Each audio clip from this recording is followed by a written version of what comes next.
Hello everybody, welcome to divinely guided 7777। कैसे हैं आप सब लोग? Here I come with the message of the day. तो लेट्स सी कि आज का मैसेज किसके लिए है, किस एनर्जी में है, किस तरह का है। ये एक शॉर्ट वीडियो होगी। अगर आपने मॉर्निंग में देखी आपके लिए गाइडेंस है, और अगर आपने एंड ऑफ द डे देखी तो ये आपके लिए डे रिफ्लेक्शन होगा।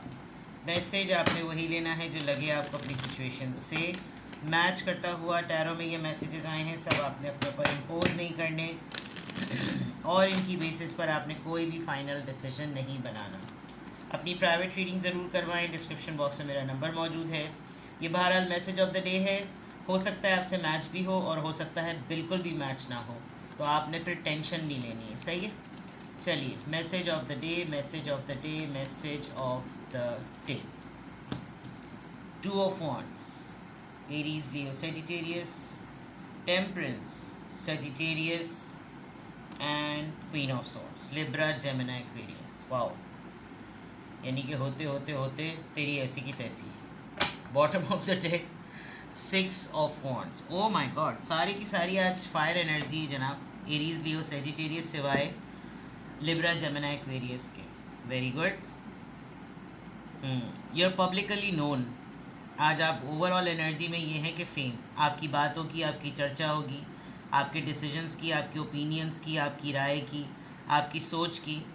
आप जो बात कहेंगे it will be victorious, majority के फेवर में होगी और एडवांटेज होगा आपको। आपकी तारीफ़ भी हो सकती है, लोग आपके डिसीजंस की पजीराई भी करेंगे। लोगों को लगेगा कि आप जो सोचते हैं वो कलेक्टिवली सोचते हैं, सबके बारे में सोचते हैं। एक सेलिब्रिटी वाइब आप समझ लें।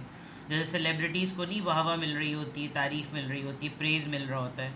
वेल विशर्स आपको बहुत अपलॉड करेंगे कि आपने बहुत सारे लोगों का सोचा।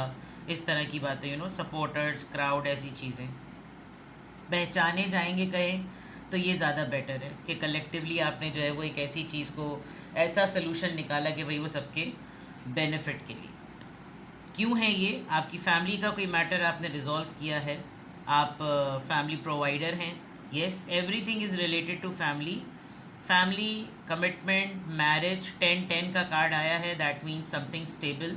कोई फैमिली में कोई चीज़ हुई है। अगर आप मैरिड हैं तो आपने फैमिली में कोई बहुत ऐसा इम्पॉर्टेंट इशू रिजॉल्व किया है जिससे आपकी वाह वाह हो रही है। अदरवाइज़ मुझे ऐसा लग रहा है कि जैसे आपका बोनस, प्रमोशन, आपका कोई ऐसी चीज़ जो आपने अपनी फैमिली को एज अ सिक्योरिटी दी हो, जिसमें पता चला हो कि भाई चलो अच्छी बात है आपके साथ ये हुआ है। कोई ऐसा रिस्क था, कोई ऐसा डिसीजन था, कोई ऐसा स्टेप था, कोई ऐसी बात थी जिसको लेते हुए सब लोग शायद डर रहे थे, लेकिन आपने फैमिली की वजह से आपने ये स्टेप लिया। और पेरेंट्स की वजह से, सिबलिंग्स की वजह से, स्पाउस की वजह से, या अपने रिलेशनशिप को देखते हुए आपने, क्योंकि फैमिली, ये 10 ऑफ कप्स जो होता है ये फैमिली मैरिज का कार्ड होता है।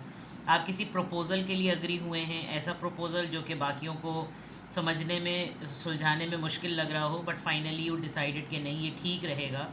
और आपके किसी फ़ैसले से, वही मैं बात कहूँगी बार बार, कि आपके एक ऐसे फ़ैसले से जो कि पूरा का पूरा फैमिली की स्टेबिलिटी की, स्पेशली कोई ऐसा फादर फिगर पर्सन, आपके स्पाउस, आपके पार्टनर, आपके लवर, आपके फादर, आपके एल्डर ब्रदर, कोई ऐसा पर्सन, आपके बिजनेस में आपके जो ओनर हैं वो, आपने उनको एक बूस्ट दिया है, कोई बेनिफिट दिया है, कोई प्रॉफिट दिया है, कोई फाइनेंशियल सिक्योरिटी दी है इन टर्म्स ऑफ कमिटमेंट। किसी चीज़ पर राज़ी होने के बाद, किसी चीज़ के बारे में सोचने के बाद। It's not about selflessness, but it is about something कि मैं अगर इस चीज़ को अटेम्प्ट करूं तो ओवरऑल वर्ल्ड एट लार्ज वाली बात कि इसका फ़ायदा किस किस को होगा। तो मे बी आपके घर में कोई बुज़ुर्ग रहते हैं और उन्होंने खामोशी से आपको ऑब्ज़र्व किया है, और उस ऑब्ज़र्वेशन के बाद उनको ये लगा कि उन्होंने ज़्यादा कंट्रीब्यूट तो नहीं किया इस पूरे फ़ैसले में, लेकिन अगर वो भी आपकी जगह होते तो वो यही फ़ैसला करते, because everybody is looking at this old man. अब कौन है ये, क्या है, बट ओवरऑल एनर्जी बड़ी ज़बरदस्त है। वहाँ पर किंग ऑफ पेंटिकल्स है और यहाँ queen of swords. That means कि रियली आपने कोई डिसीजन लिया है, और वो डिसीजन ऐसा है जिसमें कोई हद तय की गई है कि ये होगा और ये नहीं होगा। जो नहीं होगा वो दूसरों के लिए ऐसी बात है जो किसी के लिए भी फ़ायदेमंद नहीं है, तो वो ये नहीं होगा। और जो होगा वो कलेक्टिवली ऐसा है कि अगर नुकसान है तो वो मेरा, और अगर फ़ायदा है तो वो सबका। That is a leaders thinking. ठीक है, आप किसी फ़ैसले पर आज गौर व फिक्र करेंगे। आप कोई ऐसी चीज़ जो बहुत दिनों से पेंडिंग में पड़ी हुई है, कोई ऐसा इंसान जो ज़रा डिस्टेंस पर है, आपके साथ खेल रहा है, या आपको लग रहा है कि ये इस वक्त अपना पूरा भरपूर फ़ायदा उठा रहा है, तो you are going to take something from, आप उसके लिए कुछ आपकी प्लानिंग चलेगी। आप ग्रास रूट लेवल पर जाकर देखेंगे कि भाई ये इसका इमिग्रेशन है, इसका ट्रांसफ़र है, इसकी शिफ्टिंग है, इसकी मूवमेंट है, ये कहाँ से इसका एकदम से अचानक से ही आ रहा है। एंड इसको चॉइस देनी पड़ेगी कि भाई कुछ ना कुछ जल्दी करो वरना तो मामला गड़बड़ हो जाएगा, बिकॉज इस सिचुएशन को लेकर आपने बड़ा पेशेंटली वेट किया and now you are going to show some strictness. अब ये स्ट्रिक्टनेस किसी भी मामले में हो सकती है, प्रोडक्टिव हो सकती है, प्रोटेक्टिव हो सकती है, बिकॉज आप कोई बेंचमार्क सेट करने वाले हैं कि अगर प्रेसिडेंट सेट हो गया इस तरह की हरकतों का, तो एक नहीं, घर के 10 अफराद, फॉर्म के 10 अफराद, ऑर्गेनाइजेशन के 10 अफराद यही रविश इख्तियार कर लेंगे। तो कोई पेनल्टी सेट करने वाले, मुझे आप लग रहा है आप घर में किसी फैमिली मेम्बर के लिए कोई पेनल्टी सेट करेंगे कि इस तरह का किसी का पेशेंस से फ़ायदा नहीं उठाना चाहिए, किसी के डिले पर इतना ज़्यादा तमाशा नहीं करना चाहिए। अगर कोई आपका इंतज़ार कर रहा है किसी सिचुएशन का या किसी फ़ैसले का, तो आपने इतना तमाशा नहीं कर देना चाहिए कि अगला झुंझला जाए। एक तो ये चीज़। दूसरा, it's about the harmonious relationship. आप नहीं चाहते कि मामलात और रिश्ते ख़राब भी हों, आप चाहते हैं कि भाई सब चीज़ें बैलेंस रहें।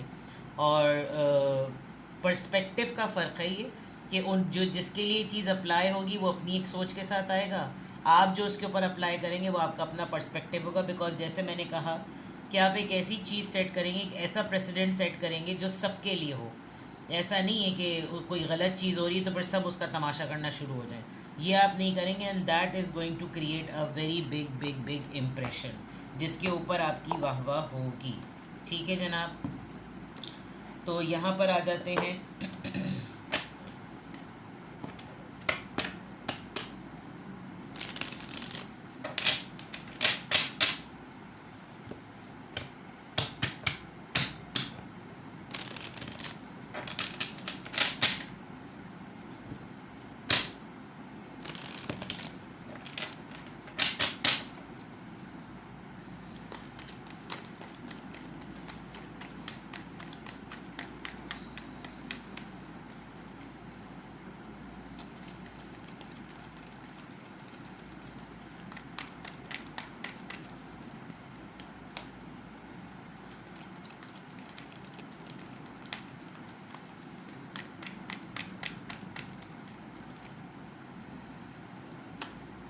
Supported number 44.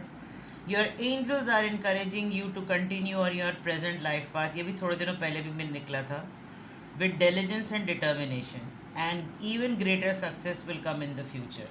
यानी कि आज जो आप जिस चीज़ों के लिए सक्सेसफुल हो रहे होंगे, आपको सिर्फ और सिर्फ अपने आप को, आपके एंजल्स आपको इनकरेज कर रहे हैं कि आप कंटिन्यू रखें। जो आप कर रहे हैं वो बिल्कुल ठीक कर रहे हैं। आप अपनी प्रेजेंट लाइफ पाथ पर बिल्कुल उसी मुशक्क़त के साथ, उसी शिद्दत के साथ, उसी लगन के साथ जो है ना आप वो चीज़ करें, क्योंकि ये कंटिन्यू रहेगी, ये कंटिन्यूस रहेगी। तो इवन आपको जो इस वक्त सक्सेस मिली हुई है वो इससे वे बेटर सक्सेसफुल होगी कमिंग फ्यूचर में।